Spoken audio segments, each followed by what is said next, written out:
Hello.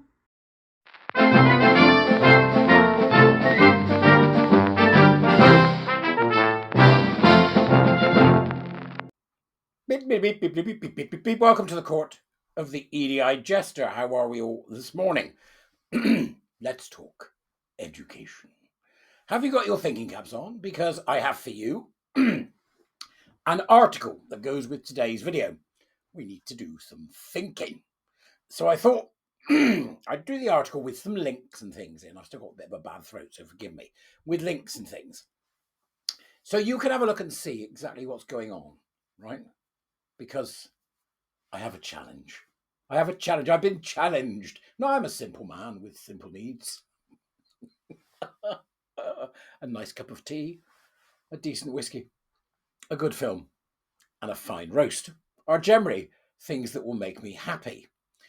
But today I find myself in a state of the Yule Brinners. And by that I mean, is a puzzlement. yes, a puzzlement.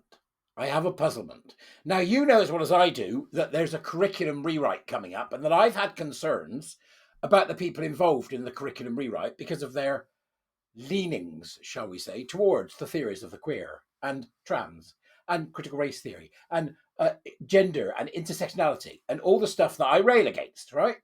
So, help me out with this state of the Yule Brinners, would you?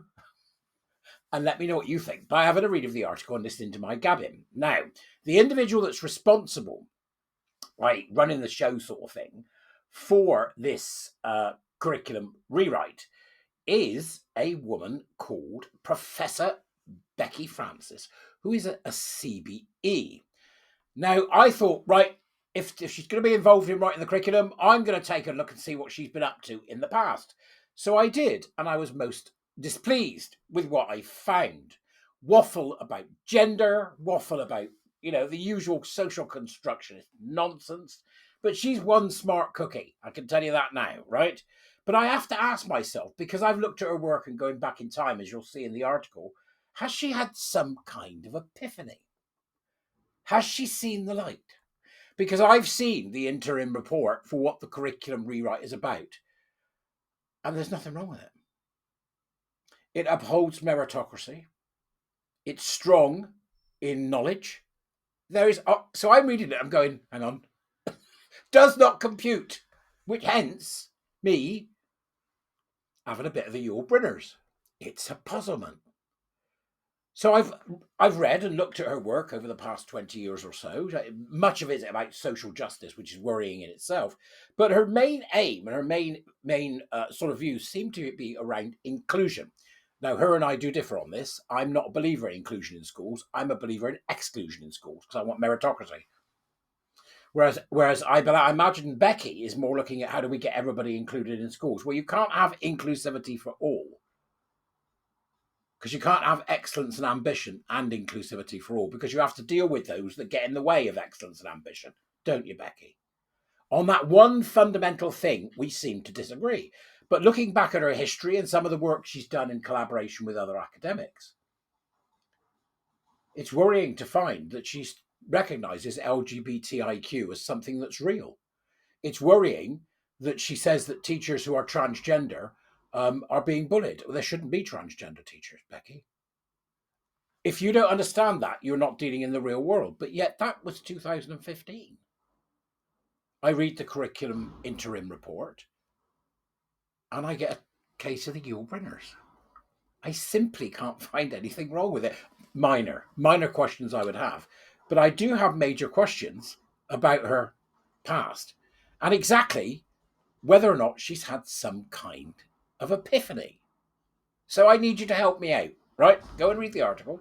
It's on Substack, but it's also on Twitter, so you've got access to it. And I've got questions that need answering. So one of them being, let me just give you a question, then you can see what you think. Given your call for schools to adopt sophisticated understandings of racism, which is pure critical race theory, structural racism, all the nonsense that come with it, to treat it as a structural force rather than mere individual prejudice, how does this echo critical race theory's narrative of inevitable white supremacy in education? And why should parents trust you with such a framework to shape their children's views? I think that's a fair question. They're all in the article. In your 2017 paper, you insist national policies override reactionary local views to safeguard transgender teachers. Doesn't this reveal a bias towards trans, queer, and gender ideology over parents' rights? And how will you prevent this from infiltrating curricula with unproven gender-affirming mandates that are a safeguarding concern? That's before we even get to the fact of cross-dressing being a safeguarding concern. Next question. Your Sage Handbook cites Judith Butler to dismantle sex binaries as mere social inventions. How does promoting queer theory's fluid identities in schools avoid confusing children with pseudoscience? And what safeguards exist against this, eroding biological reality in lessons promoting fetishism and breaking down barriers between adults and children? Now, that's just 3 questions of the 5 that I've asked. Then I go and I read what she's written, and it's a puzzlement. Or is a puzzlement, as you all used to say. Has there been an epiphany? Go and have a read. You tell, I'm becoming a Be a Warrior teacher, starting in a couple of days, right? Go and have a read. Then you tell me what you think.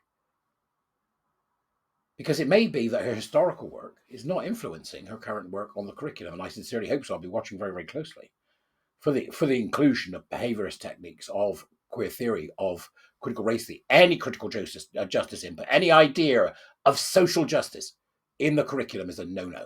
A no-no. They're educational establishments. They're not there to keep the lunatic left happy. So go and have a look and tell me what you think. Becky, you're confusing. I want simple things. I want a good whiskey. I want a good roast. I'm heartened by what I'm seeing. And I hope that what I'm seeing is going to be a continuation forward when it comes to the curriculum. I will remain sceptical because despite the fact that the major spine of the curriculum, which is what Becky is going to be dealing with, the major subjects that are going to be on the curriculum, will still be open to the infection of critical social justice, woke and EDI and DEI, and in particular, nonsense about gender, including, by the way, gender is a social construct, sex is a social construct from the lunatic end of the feminist market. I don't want education from a feminist lens. I don't want education from a Barry lens. I don't want education from a queer lens. I want education that is based upon the Western canon. I want education that is based on what got us here. And I want education that is exclusive to those who wish to be educated. That's what I want.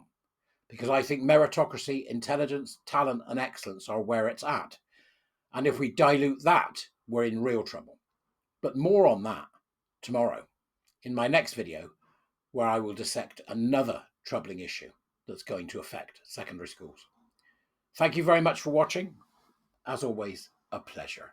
Now go and do something and stop bothering me. Bye-bye.